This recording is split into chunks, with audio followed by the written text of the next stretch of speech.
En Jerusalén volvió a hablar Jesús en parábolas a los sumos sacerdotes y a los ancianos del pueblo.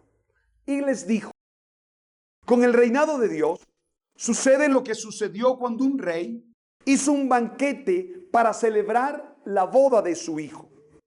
Mandó a sus criados a llamar a los invitados, pero los invitados no quisieron ir.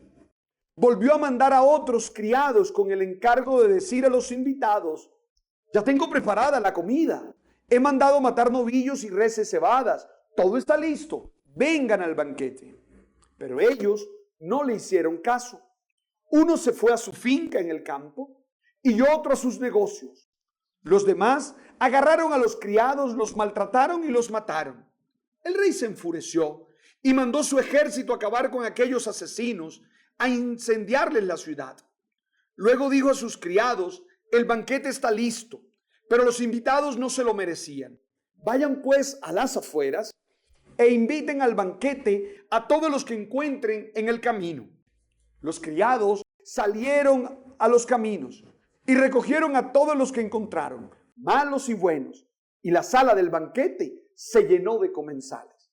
Al entrar el rey a saludar a los comensales, vio a uno que no llevaba vestido de fiesta. El rey le preguntó: amigo, ¿cómo entraste aquí sin vestido de fiesta? Y el otro se quedó mudo.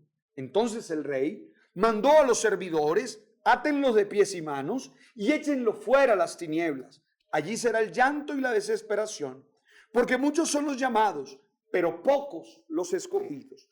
Palabra del Señor. Gloria a ti, Señor Jesús. Pueden sentarse.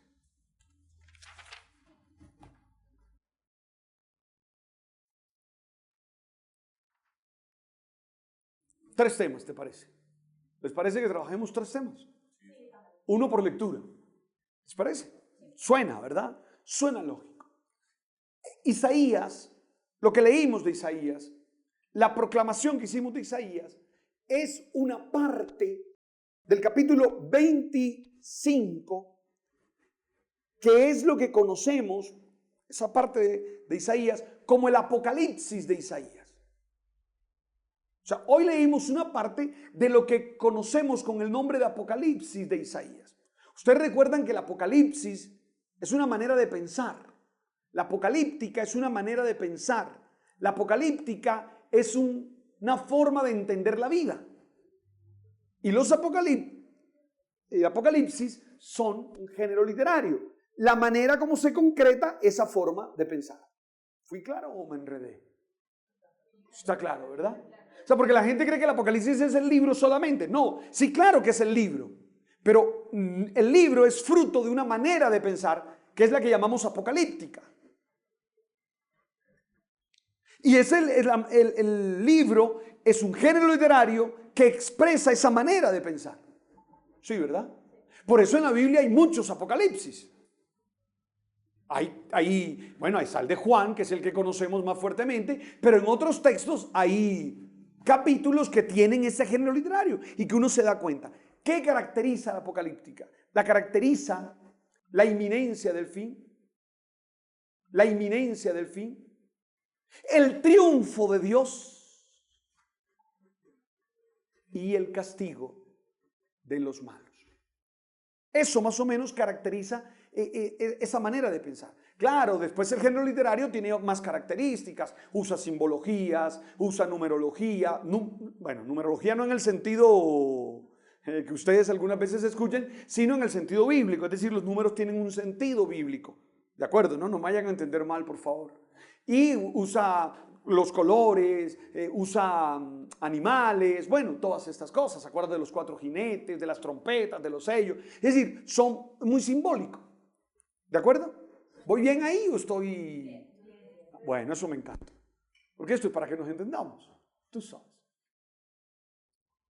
Y fundamentalmente, ¿qué es lo que quiere decir Isaías? Isaías lo que quiere decir es las 3 cosas que ya les dije. El fin llega. Hay conciencia del final. Ojo que uno a veces no tiene conciencia del final. Ojo que una de las tragedias de los humanos de hoy, tal vez por eso estamos adorando la juventud, es que se nos olvida que somos finitos. lo humano muere.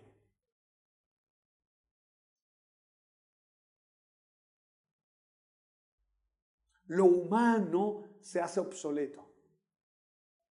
Lo humano envejece. ¿O no? Y tenemos que tener conciencia de eso.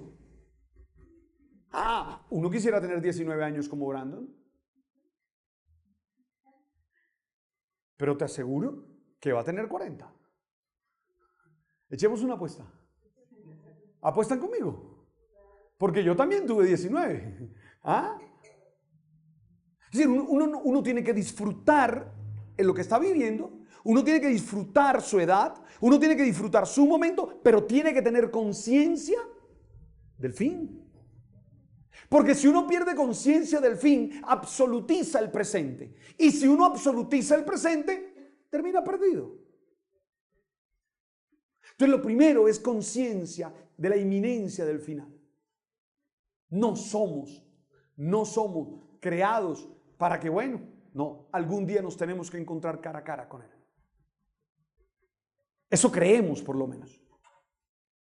Pero segundo, la victoria de Dios. Es decir, entendemos el final no como una desgracia, y ese es el mensaje de esperanza que hay en la Apocalíptica, no como una tragedia, sino entendemos el final como la victoria de Dios. De hecho, si tú lees el Apocalipsis de Juan, ahí lo que se canta es la victoria de Dios. Isaías lo que hace es anunciarlo.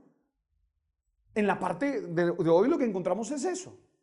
Es Isaías anunciando que Dios triunfará y que los malos, es lo tercero, recibirán su merecido. Yo no sé ustedes, pero a mí me gusta tener esas tres ideas claras en mi presente. Yo estoy feliz con mis 40. Es 15 de octubre, casi 49. Casito, en 5 días son 49, pero bueno, no importa. Oiga, yo estoy feliz con mis 48 todavía. Estoy feliz. Y los disfruto y los vivo a plenitud. Pero tengo conciencia de que un día estaré frente a Él. Porque además la vida es inexorable, va. Y por eso los males y las tragedias que veo y las locuras que veo me duelen, me hacen sufrir, pero no me quitan la esperanza porque yo sé que Él triunfará y que el mal será derrotado. ¿Eso está claro? Ahora, en el trozo que hoy vemos, en el pedazo que hoy vemos, en el fragmento que hoy tenemos, hay dos partes fundamentales. ¿Cómo expresa esa conciencia del final, esa victoria de Dios, ese castigo del mal? Isaías, con una imagen, la imagen del banquete. Usa la imagen del banquete. ¿Por qué el banquete? ¿Por qué el banquete? Sí, le iba a decir otro nombre, casi le digo otro nombre. ¿Por qué el banquete? Porque el banquete para ellos era reunión, era comunión, era familiaridad. Reunión, obvio. Si es un banquete, se juntan en torno a eso. Pero en Israel solo se ponen a la mesa los que piensan igual, o los que sienten igual, o los que hacen comunión. Por eso es tan importante sentarse a la mesa. En Israel no se sientan a la mesa, en el pueblo bíblico no se sientan a la mesa los que no están en comunión. ¿Entienden ustedes por qué a los fariseos y a los escribas les escandalizaba que Jesús se sentara a la mesa con los publicanos y pecadores? Eso es lo que está detrás. Porque al sentarse Jesús con ellos a la mesa, ¿te acuerdas que le reclaman? A los discípulos le reclaman, es que tu maestro come con publicanos y pecadores. ¿Qué le está diciendo? Está haciendo comunión con ellos. Entonces, claro, nos convoca el banquete, nos convoca, hace comunión y somos familia. Y a partir de esas ideas, el banquete es símbolo de lo que pasará al final de los tiempos. Seremos convocados por Él. Esperamos estar en comunión con Él. y sabemos que viviremos a plenitud el ser su familia. ¿Te acuerdas que después eso en el Nuevo Testamento va a estar muchas veces? El banquete de bodas, el banquete de, ¿cierto? Porque es la experiencia de convocarnos, o sea, reunirnos, de estar en comunión con Él y además de poder, y eso no lo podemos olvidar, poder nosotros ser familia, plenamente familia. ¿Amén? ¿Está clara esa primera idea? Es la primera idea que tú leíste, que usted leyó en Isaías. La segunda idea es un poco más, la segunda parte del fragmento, pedazo, relato, es un poco más extraña, porque es lo que dijeron del que le quita el velo. ¿Te acuerdas? Aquí lo dice. Está claramente eso. Él arrancará en este monte el velo que cubre el rostro de todos los pueblos, el paño que oscurece a todas las naciones. Entonces la primera parte es la del banquete. Y ya entendimos por qué. ¿La entendí? Fui claro, ¿verdad? Fui claro, ¿sí? Lo segundo es lo del velo. Y lo del velo sí nos cuesta un poco más. Lo del velo sí nos cuesta un poco más. Y he encontrado como dos posibles interpretaciones. Las dos me gustaron y las dos las quiero compartir. Ya la del banquete nos quedó claro. Entonces ahora lo del velo, ¿cómo lo entendemos? Y hay como dos, leí bastante, tengo a Jader en la cabeza, leí bastante Brandon, pero quiero compartirte dos, ¿les parece? Y creo que las dos nos sirven. La primera, Dios quitará el velo que cubría la cara. Dios quitará el velo que cubría la cara. Y la primera interpretación se refiere probablemente al luto por el cual se cubría el oriental la cara. ¿Sí? Esa es la primera interpretación. Cuando ellos estaban de luto, ¿se acuerda que se cubrían el rostro? ¿Se acuerda que ellos todos esos estados emocionales los expresaban también externamente? ¿Te acuerdas que cuando tenían algo que los escandalizaba, rompían, se rasgaban las vestiduras? Son expresiones de una situación emocional. ¿Sí o no? Entonces, cuando estaban tristes, bueno, también eso pasó a nuestras personas. Yo no sé si lo recuerdan, pero cuando yo estaba niño, ayer es la última vez, ¿no? Yo recuerdo ir a funerales y las señoras se ponían velos negros, ¿se acuerdan? Y se cubrían los rostros. Usted porque es muy joven y ya no vio eso. Ya a usted no le tocó esa parte, pero ¿cierto? Las personas mayores que están acá, ¿cierto que así pasaba? Entonces de pronto lo que está diciendo Isaías, dice ese gesto es: quítense el velo de la tristeza porque ya se manifiesta la victoria de Dios, la alegría de Dios. Y entonces ya no tienen por qué estar tristes. Y si el velo era expresión de la tristeza, ya no tienen por qué tenerlo. Quítenselo. ¿Cierto? ¿Es claro? Me gusta esa idea. No sé a ustedes, pero a mí me gusta. Ah, Señor, yo no tengo por qué tener velo porque tú eres victorioso. Yo no tengo por qué dejar que mi vida se llene de tristeza permanente. Bueno, uno está triste por momentos, pero la tristeza no puede ser permanente, porque tú, Señor, das la victoria. Amén. Ese podría ser el primer sentido de quitarse el velo, pero hay un segundo sentido. Le dije que eran dos. O podría significar el hecho de cubrirse ante la presencia divina. ¿Se acuerdan ustedes que ellos no podían ver a Dios cara a cara? Y entonces, cuando había una teofanía, cuando había una manifestación de Dios, ¿qué hacían? Se cubrían el rostro. Podría ser esa también. Y entonces, con todo esto, lo que el profeta nos está diciendo es que al final se tendrá el paso de un conocimiento de Dios completo. Ya no será fragmentado, ya no será un reflejo, sino que lo veremos tal cual como Él es.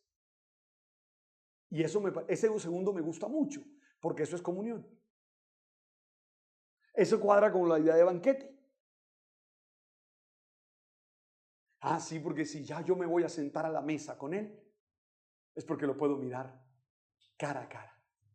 Y si lo puedo mirar cara a cara, es porque ya tengo un conocimiento pleno de Él. Porque hasta ahora tenemos un conocimiento bastante somero, pálido, reflejo. Es decir, no lo conocemos directamente. ¿O usted lo ha conocido directamente? No. Pero esperamos que el día que nos sentemos a la mesa podamos tener. ¿Les parece? Ese día lo tendremos. Son los dos sentidos. Entonces, primer punto, para que quede claro el primer punto. Hemos dicho, uno, pertenece el fragmento, el pedazo, el trozo, el pequeño texto que leímos hoy, pertenece a lo que llaman el Apocalipsis de Isaías, en el cual normalmente hay como tres ideas que dominan: inminencia del final, victoria de Dios y castigo de los malos. Ya revisando el pedazo nuestro, nos encontramos que se divide en dos. La primera parte se refiere al banquete, que es la imagen de ese final, porque insiste con la convocación, con la comunión y con la familiaridad.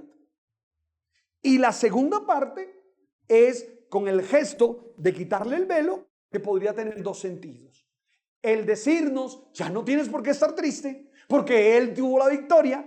Ya no tienes por qué estar triste, porque Él nos ha dado la salvación. Y el segundo, lo puedes mirar cara a cara. Ya no necesitas cubrirte la cara cuando Él aparece, sino que ya lo puedes mirar cara a cara. ¿Amén? ¿Está clara esa primera lectura? ¿Qué tareas nos quedan de allí? Porque ya entendimos un posible sentido. Ahora, ¿qué tareas nos quedan de allí? Uno, vivir la vida siendo conscientes del final. O sea, no voy ahora, ay, me voy a morir mañana. No, yo no estoy diciendo eso. Viva feliz hoy, viva dichoso hoy, pero tenga conciencia que esto se acaba.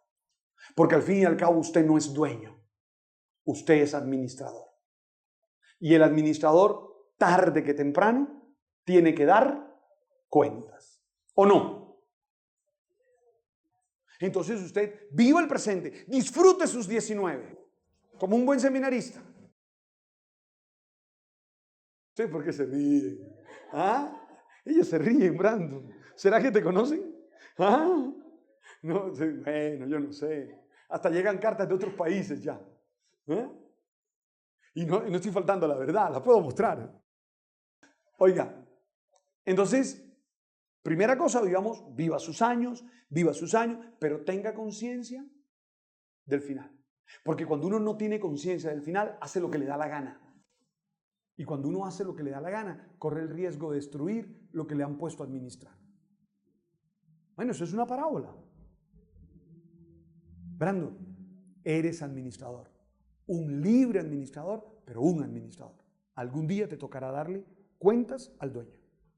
Vive a plenitud tu ser administrador, pero no pierdes de vista que no eres el dueño. ¿Eso está claro?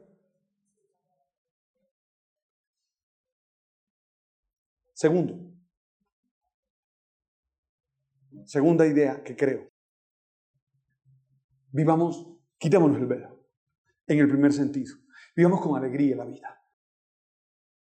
Vivamos con alegría. La segunda tarea es vivamos con alegría. Porque Él da la victoria. En medio de tu batalla con la enfermedad, en medio de tu batalla con esa ruptura familiar, en medio de tu batalla con esa falta de dinero, en medio de tu batalla con tantas situaciones, por favor,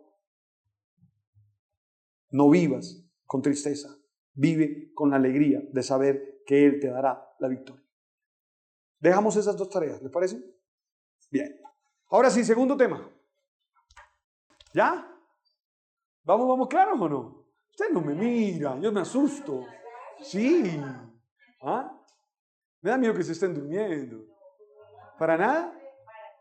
Muy amable, muchas gracias. La carta de los Filipenses. Ya hemos hablado bastante de los filipenses. Usted conoce las características de la comunidad de los filipenses. Claro. Usted ha leído hasta la saciedad sobre Filipenses. No le voy a preguntar porque me hace quedar mal. Me da una clase de Filipenses. Después se roba usted Tú sabes. Filipenses es una comunidad pobre. Es una comunidad conformada en su mayoría por veteranos de guerra. Lo cual es una comunidad pobre, una comunidad herida de alguna manera, porque uno cuando viene de la guerra trae heridas físicas y heridas emocionales. Lo cual hace que sea una comunidad un poco conflictiva. Hay mucho problema, hay mucho, tú sabes. Y alguien le mandó un WhatsApp a Pablo, y Pablo, que está prisionero, no sabemos dónde, Pablo, que está prisionero, contesta esta carta. El trozo que corresponde hoy son las noticias que Pablo manda a la comunidad a través de un señor que usted conoce, un señor que tiene un nombre bonito, Epafrodito. Lo que tenemos hoy son las noticias que Pablo le da a través de Epafrodito. Deberías cambiar el nombre. ¿Ah? Y te diríamos... Mentiras. Oiga, lo digo en serio. Epafrodito. Allí él le lleva unos mensajes a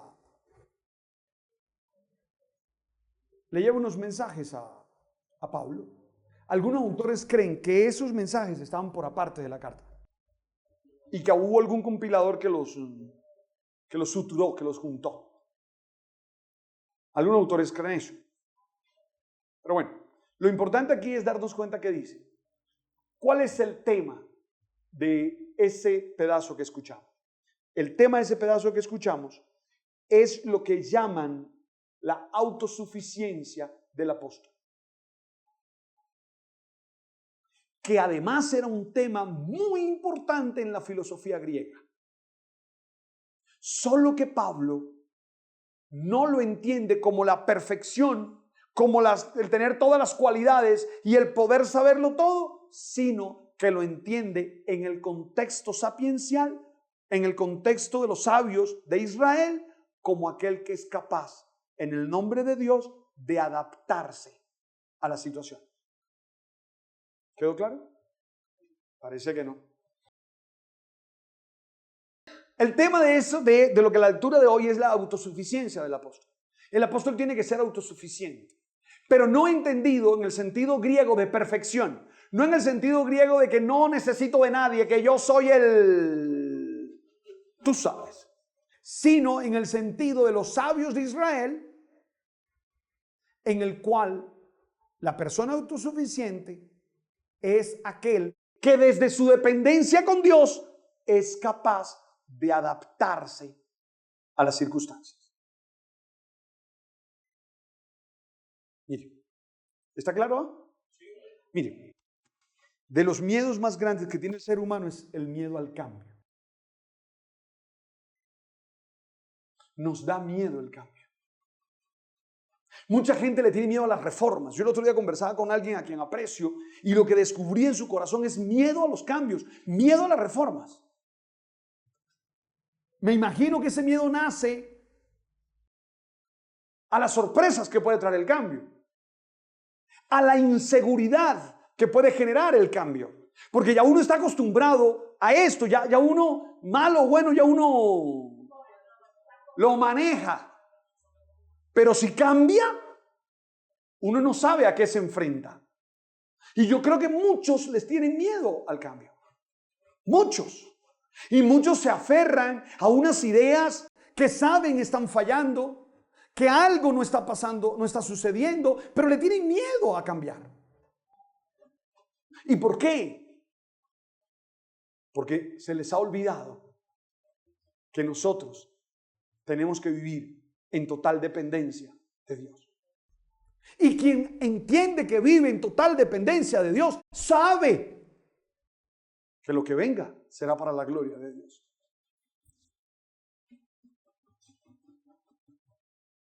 Es lo que dice Pablo. En el fondo, Pablo lo que quiere es darle una lección a los filipenses. ¿Quién sabe qué problema habrá allá? Y Pablo lo que está es usándose a sí mismo en una referencia pedagógica para enseñarles a ellos. Porque aunque a algunos no les guste, uno puede usarse como referencia pedagógica. A mí cuando digo algo de mí, que pongo un ejemplo de mi familia, no faltan 2, 3 señoras que encima me insultan en Twitter. ¿Usted por qué habla de eso? ¿Usted? Bueno, Dios los bendiga. Yo afortunadamente no soy grosero por ahí. Lo máximo que puedo decir es, me es indiferente. Lo digo con palabras costeñas, pero lo digo, me es indiferente, no digo más.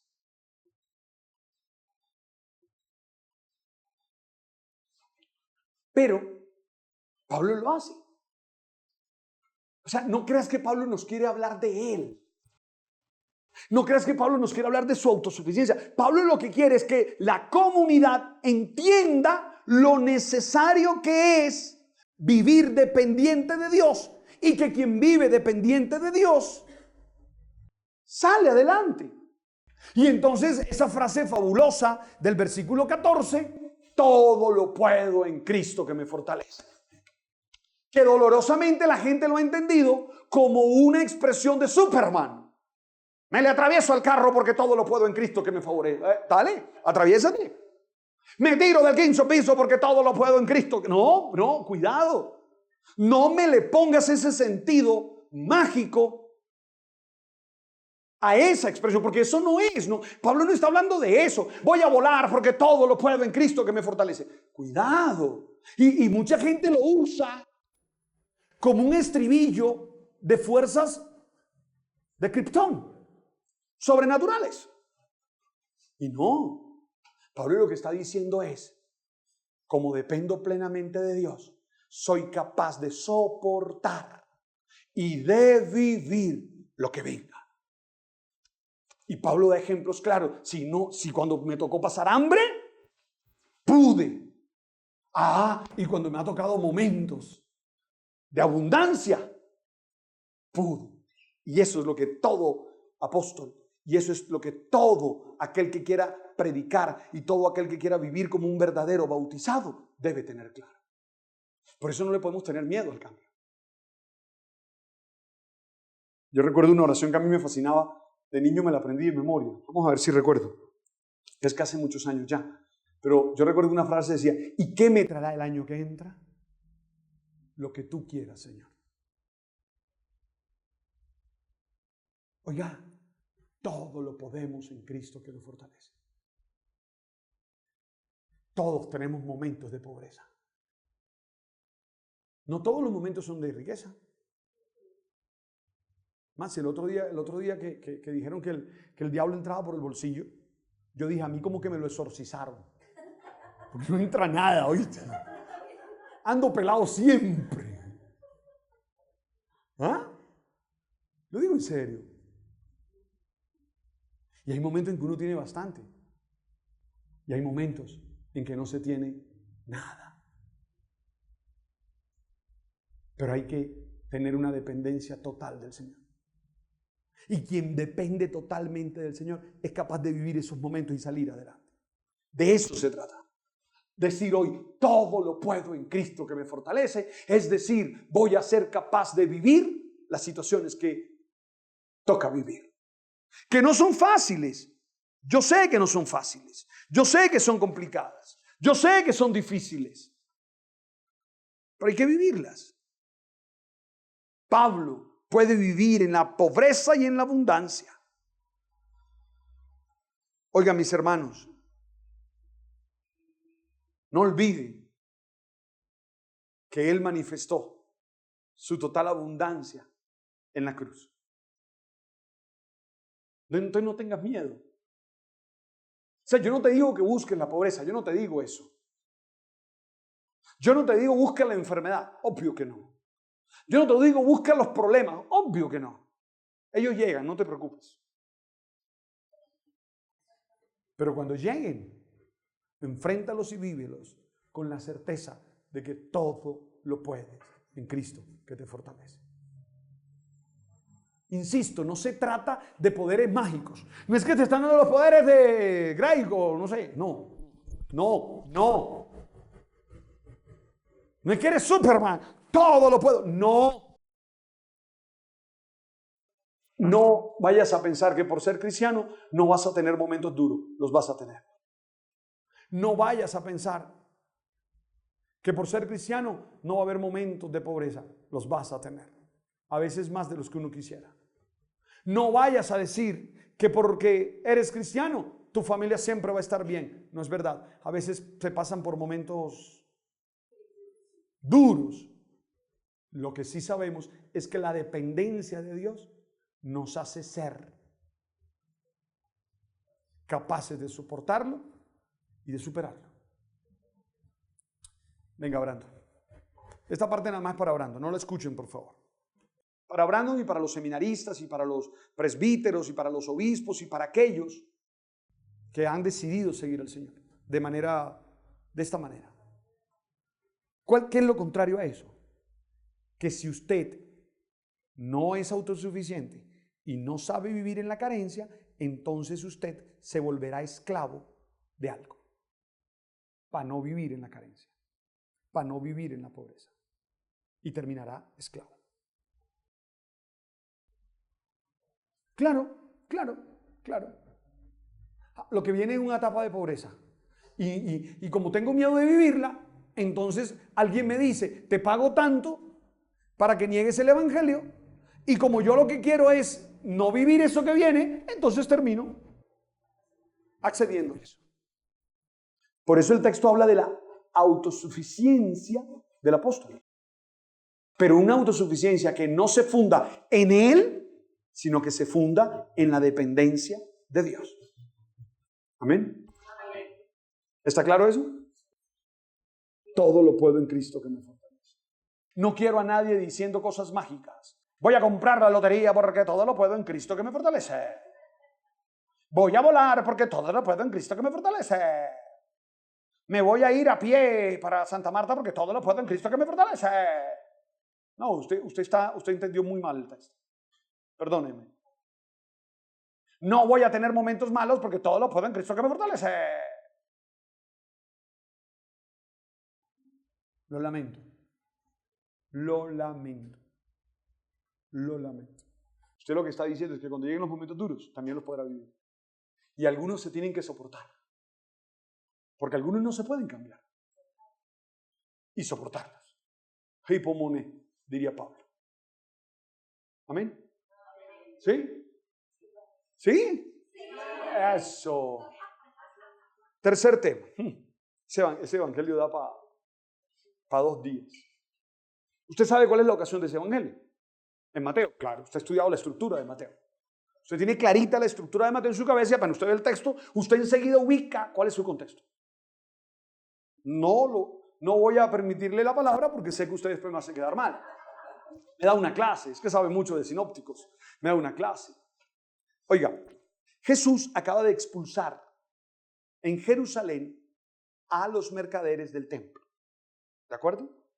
Y las autoridades del templo le están cuestionando por qué hizo eso. Exactamente la pregunta es ¿con qué autoridad hizo eso? Y Jesús responde con 3 parábolas. Muy probablemente las últimas que dijo. Porque ya ahí lo que queda es... Ya está ahí en el... Tú sabes. Entonces, 3 parábolas. Usted las conoce.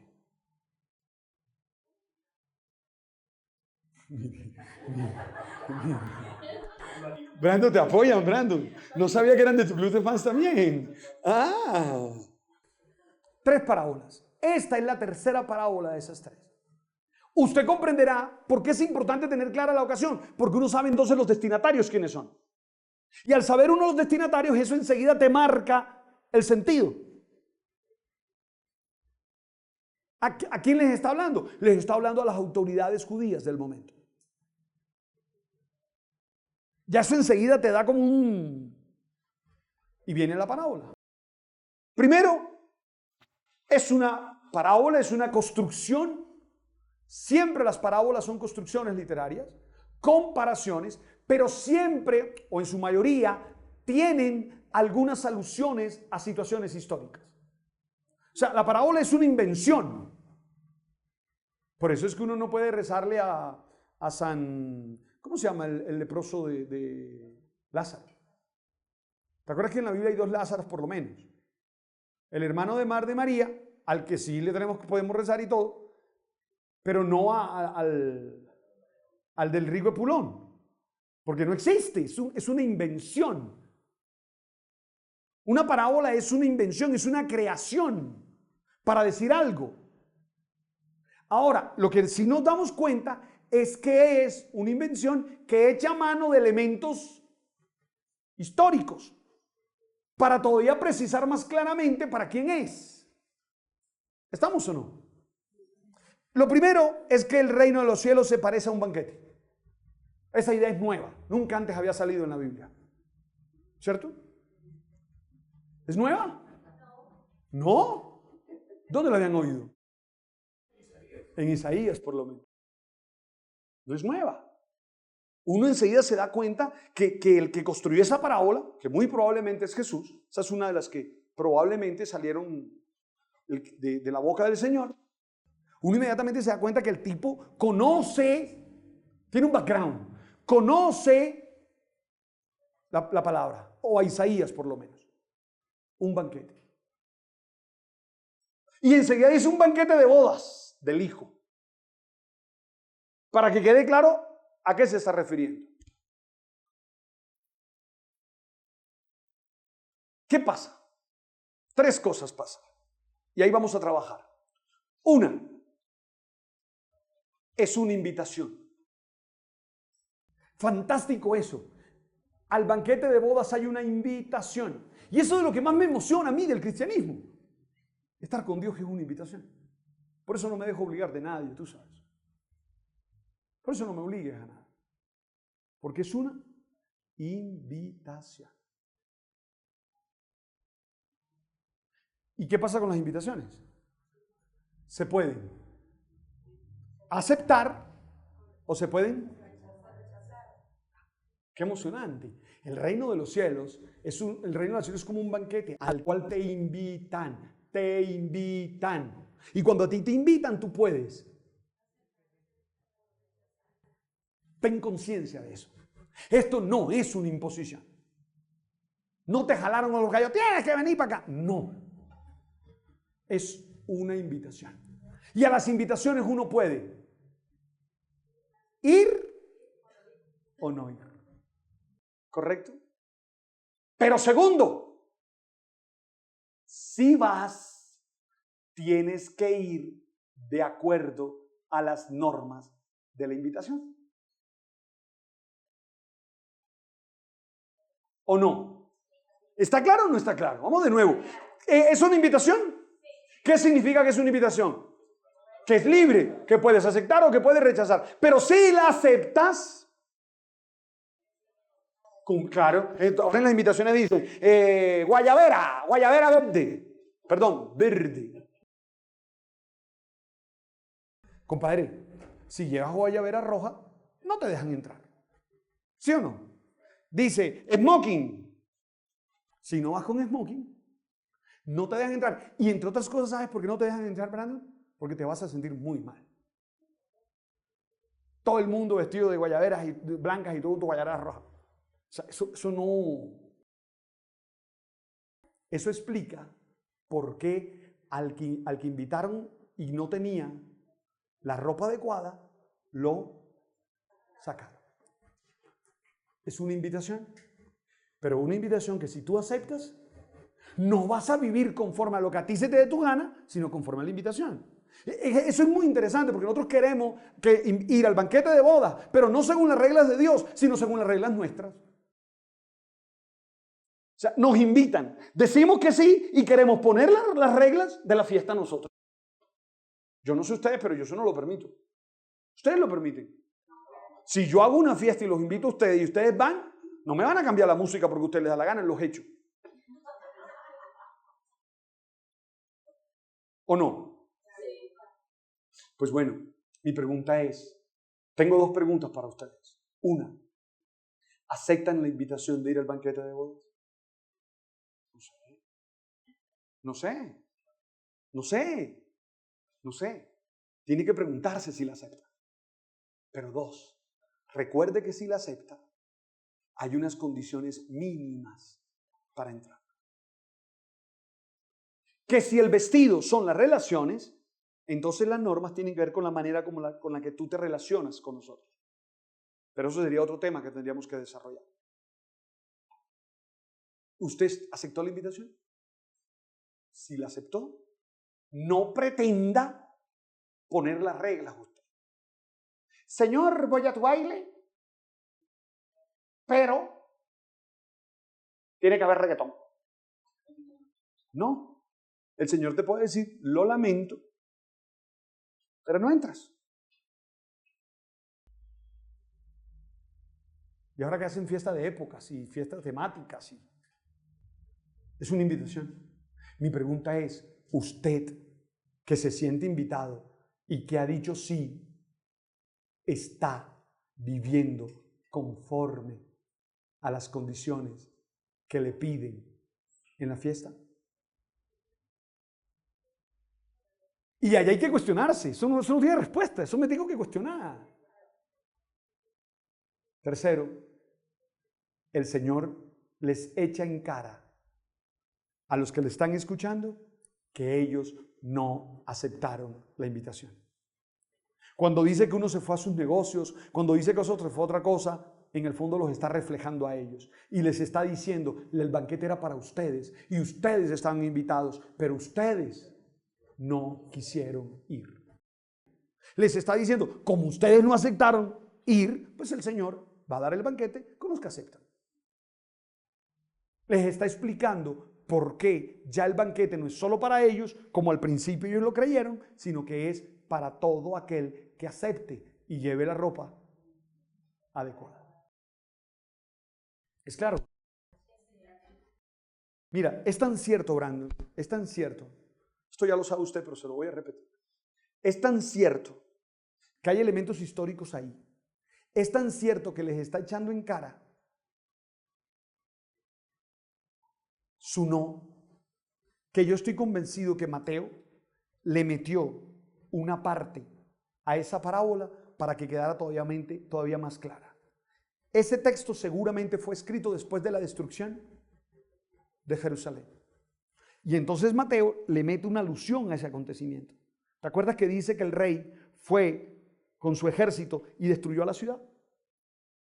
En el fondo, Mateo ya no está hablando para los sumos sacerdotes y los escribas, sino que está hablando para su comunidad.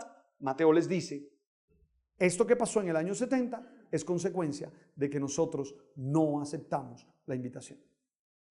Y si no queremos que vuelva a pasar lo mismo, lo más aconsejable es que aceptemos la invitación y vivamos de acuerdo. ¿Amén? Oye, ¿soy claro o no? 3 cositas del banquete. 1, es una invitación.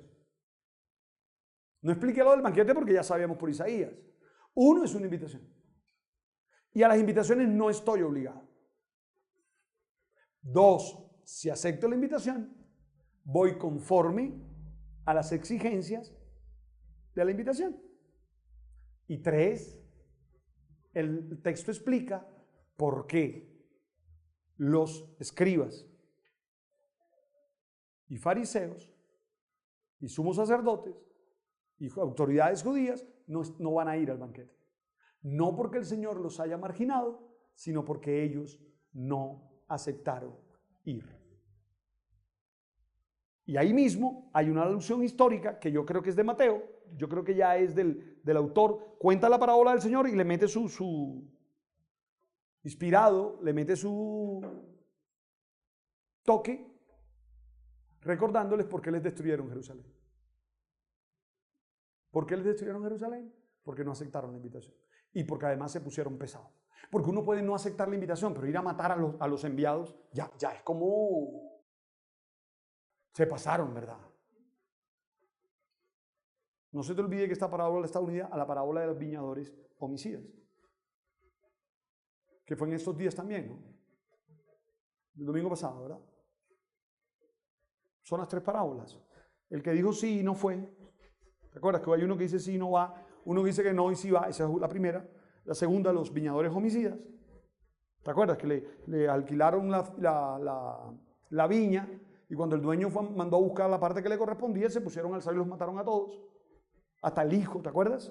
Y 3, la parábola esta que expresa. Por eso dice, muchos son los llamados, pocos los escogidos. Que en el fondo lo que quiere decir es, muchos son los invitados y pocos los que van.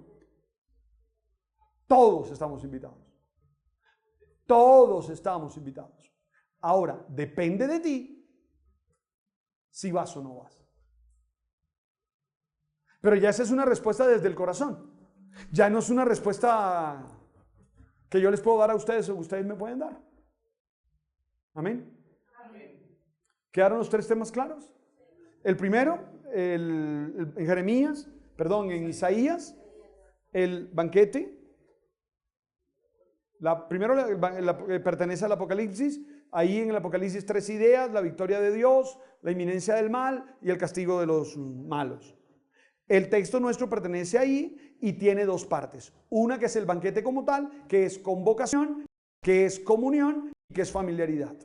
Y otro que es el quitar el velo, que puede significar el vivir de una manera más alegres porque la victoria de Dios está, o puede ser el conocimiento pleno de Dios. Segundo, todo lo puedo en Cristo que me fortalece, que no es más que la autosuficiencia apostólica nacida en la total dependencia de Dios. Es decir, somos capaces de adaptarnos y de vivir con fuerza y con ganas todos los momentos que vivimos gracias a la ayuda de Dios.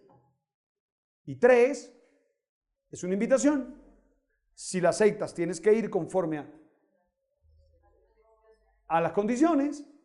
Y 3, importante, le explica por qué se abre la invitación a los no judíos. Amén. Hagamos silencio un momentito y dejemos que el corazón se nos llene y que esta palabra nos alimente.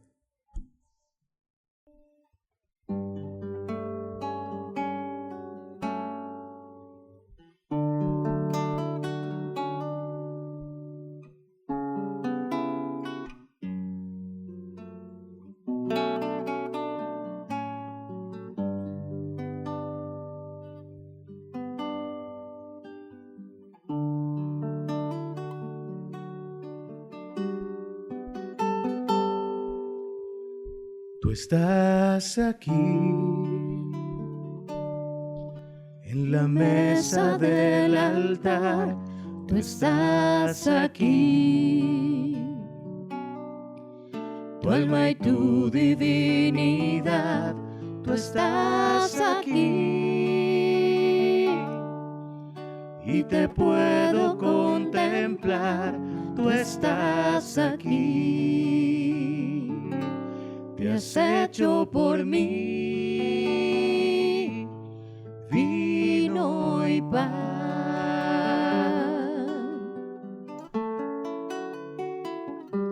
Tú estás aquí, en la mesa del altar. Tú estás aquí, tu alma y tu divinidad. Tú estás aquí, y te puedo contemplar. Tú estás aquí, te has hecho por mí vino y pan. Te has hecho por mí